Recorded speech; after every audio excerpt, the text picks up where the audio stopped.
हरे कृष्णा, मैं गौरांगी दास की। आज हम एक अद्भुत प्रसंग देखेंगे प्रभु का। हमारे जो प्रभु नारायण हैं, विष्णु जी जो हैं, ये हर बार अवतार लेते हैं जब कभी देखते हैं कि धर्म की हानि हो रही है। जब अधर्म का बढ़ोतरी होता है तो हमारे प्रभु जो है हर बार अवतार लेते हैं। आज के अवतार की कथा है मत्स्य अवतार। बहुत सुंदर कथा है, आप ध्यान से सुनिएगा। आज की कथा में राजा मनु राजा मनु जो है वो बहुत ही संस्कारी और प्रजापालक राजा थे। वो हमेशा अपने प्रजा का बहुत ध्यान रखते थे, किसी भी चीज की कोई कमी नहीं होने देते थे। घटना कुछ इस प्रकार की है कि एक बार की बात है कि वो नदी में तपस्या करने के लिए नदी के किनारे गए हुए थे। और जब उन्होंने तपस्या करने के पहले जब जल अर्पण करने के लिए उन्होंने जल लिया हाथ में सूर्य को अर्घ देने के लिए, तो उस समय उन्हें एक आवाज़ सुनाई दी।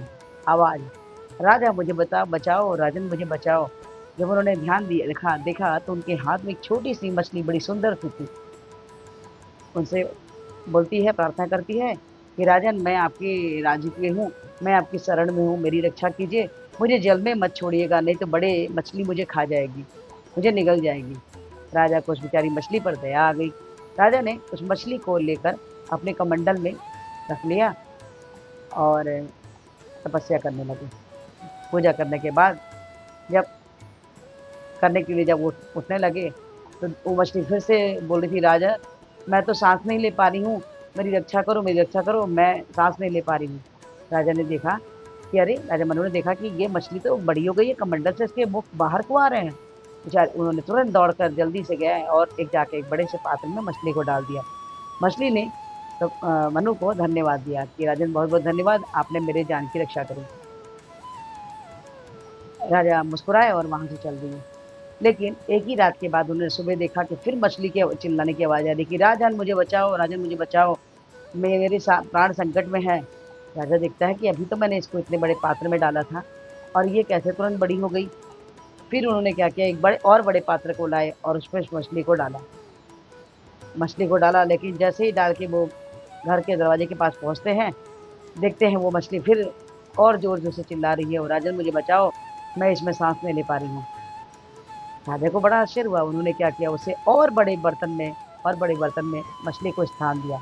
लेकिन मछली तुरंत उसी क्षण तुरंत ही उसका शरीर फिर स्वरूप बढ़ जाता है और वो फिर राजा से प्रार्थना करती है कि राजा मुझे बचाओ, मैं आपकी शरण में आई हूँ, आपको मेरे जान की रक्षा करनी पड़ेगी।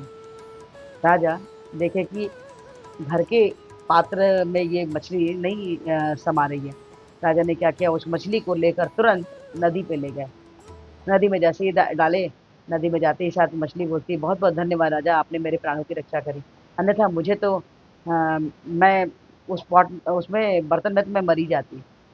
राजा मुस्कुराया, लेकिन थोड़ी ही देर में मछली ने पूरे नदी को ढक लिया। राजा से बोलती, राजा मुझे बचाओ, राजा मुझे बचाओ। राजा ने उसको मछली को फिर लेके गए दूसरे बड़ी नदी में, लेकिन मछली फिर स्वरूप बड़ा ले ली और फिर से बोलती, राजा मुझे बचाओ। राजा को बड़ा आश्चर्य हुआ। उन्होंने उसको मछली को लेकर जाकर उन्होंने समुद्र में डाल दिया। देखते ही देखते वो विशाल समुद्र को भी वो मछली ढक दी। ये देखते ही राजा को बड़ा आश्चर्य हुआ कि इतनी छोटी सी मछली जो अभी मेरे हाथ में आई थी और वो इतनी जल्दी इतना बड़ा आकार कैसे ले सकती है। उन्हें उन्हें ये विश्वास हो गया, कहीं ये नारायण तो नहीं। उन्होंने उन्हें प्रणाम किया और बोला, आप कहीं नारायण तो नहीं हैं प्रभु, आप मुझे लगता है कि आप नारायण हैं।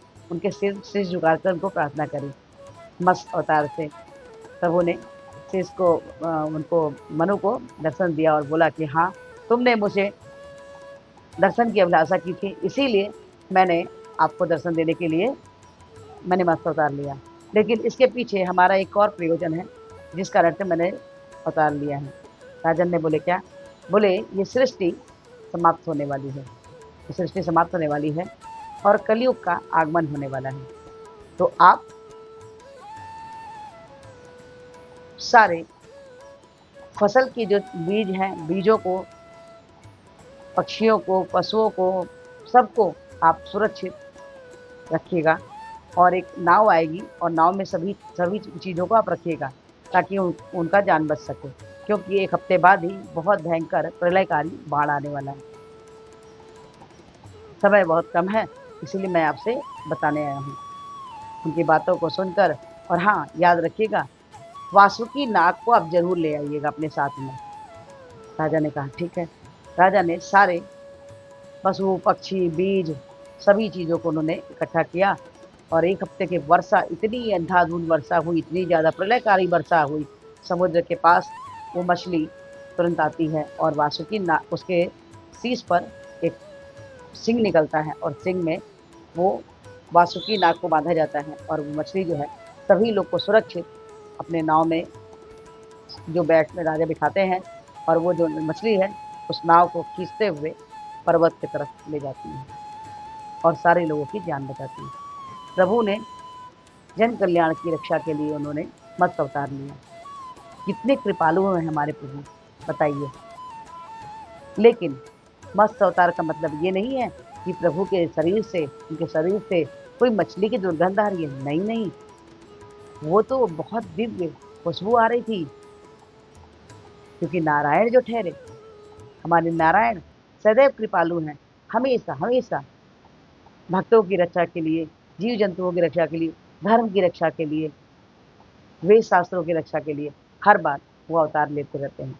ये छोटी सी कथा आपको कैसी लगी, अगर अच्छी लगी हो मत्स्य अवतार की, तो प्लीज़ लाइक कीजिए, शेयर कीजिए, सब्सक्राइब कीजिए, और इस वीडियो को तो मेरे पता है कि हमारे पूर्ति आचार्य श्रील प्रभुपाद हमें हरे कृष्ण महामंत्र जितने बोले हैं जो कुछ इस प्रकार से है, हरे कृष्ण कृष्ण कृष्ण हरे हरे, हरे राम राम राम हरे हरे।